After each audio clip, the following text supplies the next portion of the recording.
तुम रुका जी का काम किया है, मार्ग सुलभ करना। अटका हुआ कोई काम है, तुम रुकेश्वर महादेव का नाम लेते से ही वो काम सुलझ जाता है। तुम रुकेश्वर महादेव,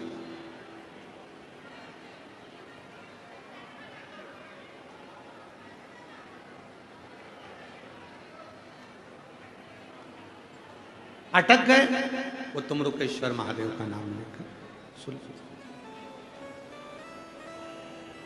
महाराज, हमारी जिंदगी में भी हमने आजमाया हुआ है।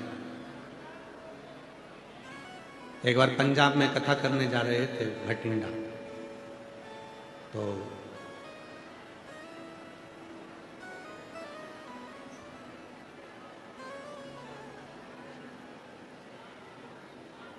यहीं ये दिल्ली के पहले मथुरा और दिल्ली के बीच में हमारी गाड़ी खराब हो गई। अब हमारी इतनी पहचान तो किसी से है नहीं कि हम किसी को बोलें कि भैया कोई दिल्ली का हो, कोई कहीं का हो, कि भाई आओ और व्यवस्था करो।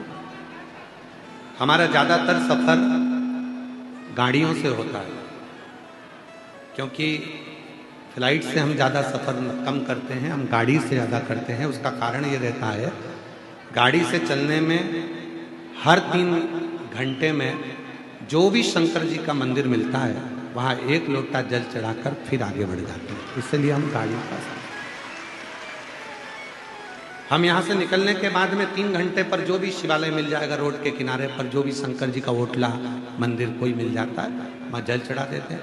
3 घंटे पे नहीं मिलता तो कहीं से मिट्टी को इकट्ठा कर कर वहीं शिवलिंग बनाकर पूजन कर कर फिर आगे बढ़ जाते हैं। इसलिए फ्लाइट का सफ़र थोड़ा कम करते हैं और गाड़ी का सफ़र ज़्यादा है। शिव पूजन में मन, वो मथुरा से दिल्ली के बीच में गाड़ी हो गई गड़बड़। अब आशीष बोले गुरुजी भटिंडा पहुंचना है, गाड़ी तो गड़बड़ हो गई। हमने कहा तुम रुकेश्वर का नाम लो, बाबा कहीं ना कहीं तो मार्ग बनाएगा। दूसरे को बोलते हो तो स्वयं भी स्मरण करो। तुम रुकेश्वर बाबा का जैसे ही नाम लिया, स्मरण लिया, 15-20 मिनट तक इंतजार किया और तुम रुकेश्वर बाबा ने ऐसी कृपा करी कि हमने बाबा की कृपा से ये यहाँ कथा करी थी नोएडा में, तो वो पानी के कारण बंद हो गई। वो क्या नाम था उनका जो कथा करवाए थे,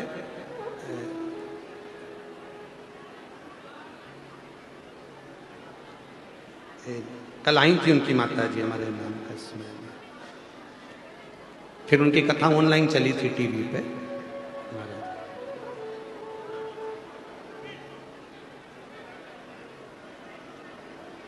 अभी वो अध्यक्ष गुड़गांव में, हाँ गुड़गांव में कथा करी, तो उनकी माता जी का फोन आया। फिर बाद में कहा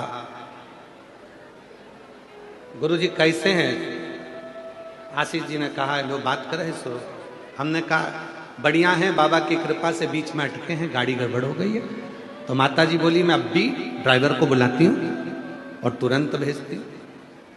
तुरंत गुड़गांव से गाड़ी गई, गाड़ी उन्होंने भेजी, फिर भटिंडा तक छुड़वाया। मतलब शिव महापुराण की कथा जो कहती है, जिन जिन शिव का नाम हम इस व्यासपीठ के माध्यम से आप लोगों को वर्णन किए, उस नाम का यदि स्मरण दिल से कर लिया तो वो नाम आपको, आपकी अटकलों को, आपकी उलझनों को हटाकर आपकी मंजिल तक जरूर पहुंचाता है। जरूर। मैं नवयुवक बेटा बेटियों से कहूं, जितने मेरे युवान बेटा बेटी यहाँ आए हैं, मैं उनको नमन कर कर आप लोगों को प्रार्थना करूं कि कभी भी जिंदगी में हिम्मत मत हारो। नौकरी नहीं लग रही, कोई बात नहीं, हिम्मत मत हारो। व्यापार नहीं चल रहा, हिम्मत मत हारो। जॉब अच्छी नहीं मिल रही, हिम्मत मत हारो। मेहनत को 4 गुना बढ़ाओ और तुम रुकेश्वर महादेव का नाम लेकर शिव जी को जल चढ़ाकर 3 स्थान पर अपनी उंगली का स्पर्श करो। शिवलिंग पर, जलाधारी पर, और जहां से पानी बहकर नीचे आता है उस स्थान स्पर्श। मेरा बाबा आपको मंजिल तक पहुंचा कर ही रहेगा, अटकले। तुम रुकेश्वर नाम एक ऐसा नाम है जो हमें मार्ग सुलभ करता है। मार्ग शरीर में ब्लॉकेज आ गए, शरीर बेकार हो गया, कोई बात नहीं, डॉक्टर बोल रहा है इलाज करवाओ, दवाइयां खाओ, गोलियां खाओ, और बाबा के ऊपर भरोसा रखकर तुम रुकेश्वर महादेव का जल समर्पित कर तुम रुकेश्वर सुख। पैसा कोई खाकर बच गया, डूब गया, नहीं आ रहा, कर्जा ज्यादा हो गया, तुम रुकेश्वर का इसमें। फिर से बोलिए क्या नाम है? तुम रुकेश्वर महादेव। बोल तुम रुकेश्वर महादेव की। तुम रुकेश्वर महादेव का नाम हमारे जीवन को सुख प्रदान कर, आनंद प्रदान, उसका स्मरण। और फिर निवेदन करूं, जब बहुत दुख हो, बहुत तकलीफ हो, वो गीत याद स्मरण में करें, हमारे स्मरण में। भीड़ में तन्हाई में प्यार की गहराई में मुझे तुम याद आते हो,